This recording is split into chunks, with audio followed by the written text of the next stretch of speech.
In this video, I'll be showing you how to sync your Android phone with all devices. It's an easy tutorial, so if you find this video helpful, be sure to drop a like and subscribe.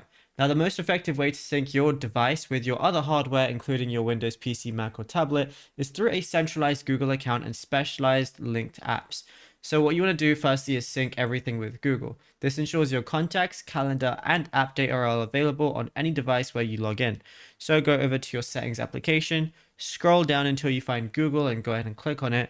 And then what we want to do is go ahead and find settings for Google Apps and then Google Contact Sync or Google Photos. And so if I just go over to this, I can basically see anything like Google Photos, play games, anything like that as well.